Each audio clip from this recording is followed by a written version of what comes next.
or to sit in an environment like this and answer questions. And that is why she is not, unfortunately, here today with Angelo. Your client says that he doesn't have videos or anything, quote, goes said in the interview, I'm going to put everything out there. Do you have some videos or photos that we haven't seen that will be shared at some point? Yes, we have media, I'm not going to get into the form of that, relating to his daughter, but it is not of a, what I will describe as a sexual nature. It is not in the same form as the two videos that I've already turned over to prosecutors. And furthermore, at no time did Angelo or his wife or anyone else that they know of instruct their daughter to take sexual videos or pictures with R. Kelly for use in a blackmail scheme or anything of that nature whatsoever. That is an absolute fabrication, as is this fabrication relating to the fact that Azriel claimed that she attempted to take her life previously because her parents were pressuring her over her music. We have medical records, contemporaneous medical records at the time of that incident, which unfortunately took place right before she met Mr. Kelly. She was especially vulnerable at that time.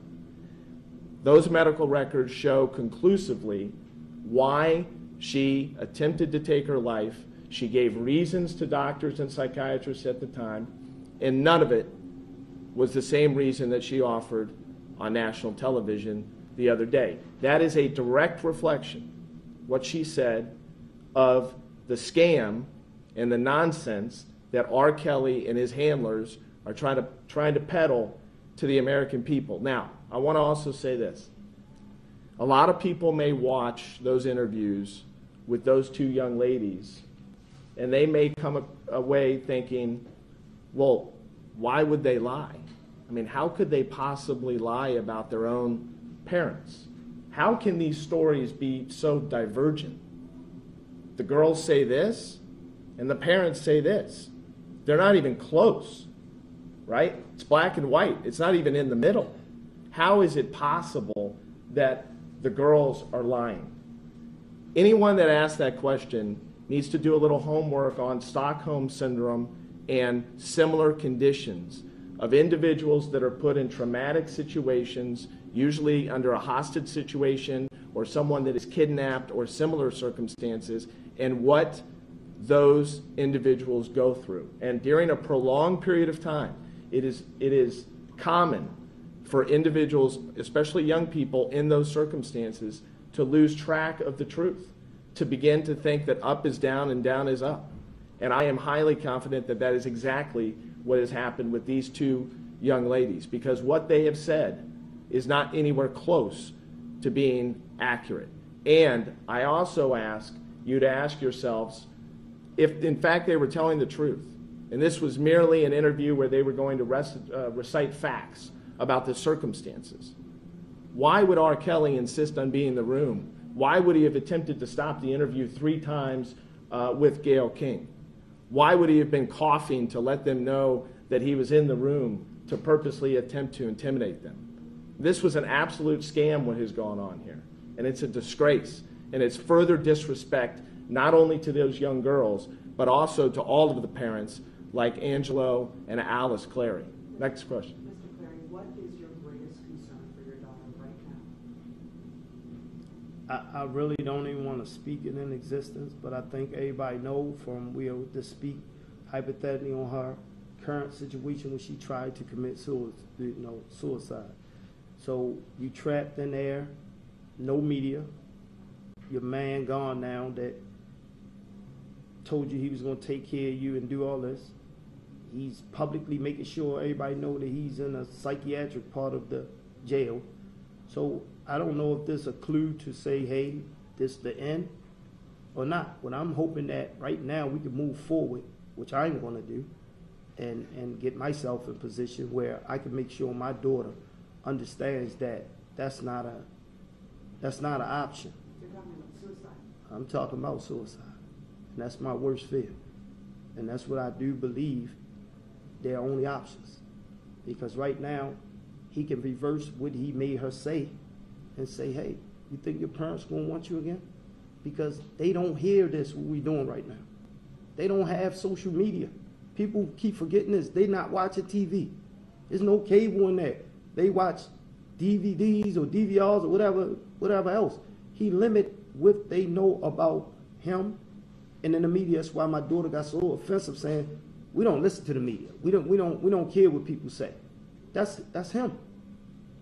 I don't even think they know that we did any public appearance. They never saw Surviving R. Kelly. None of that. Next don't question. know. One more. Yes. So, Bernardi, have you talked to Dominique and Dominique's mother, the girl that was rescued in the documentary? Do we know anything about what she went through? Can we get a first-person account from her? Have you tried to get that? Yeah, I'm unfortunately not able to talk in detail about everyone I've spoken with or people, investigators that are working with me, but we've spoken to many, many victims, many recent victims who have recounted very similar circumstances, incredibly similar circumstances that have taken place over the years.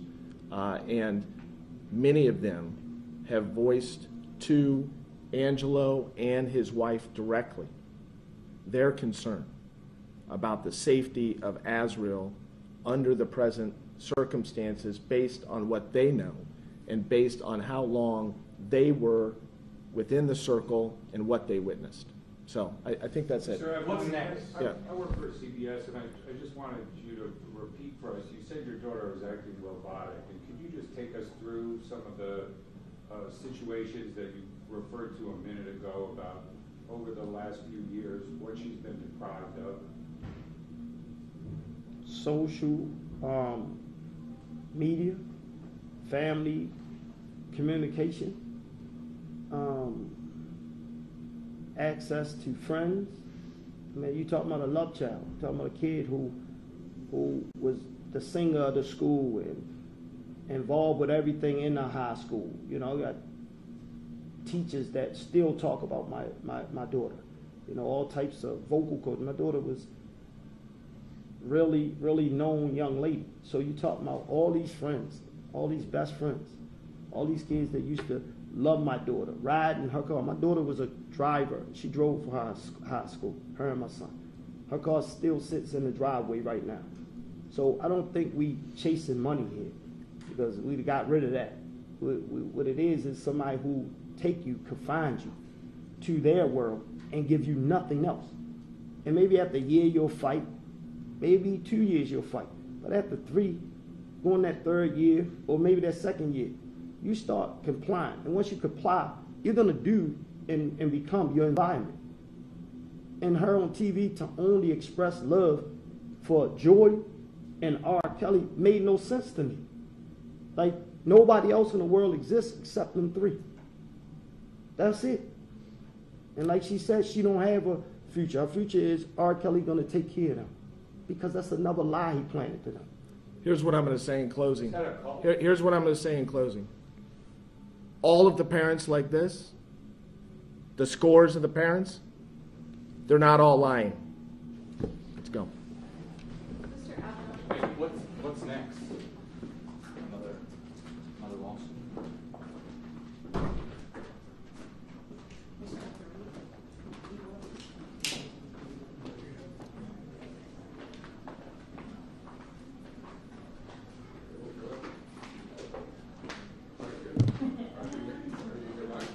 Besides the sun and the cell sites and the audio, that was fantastic.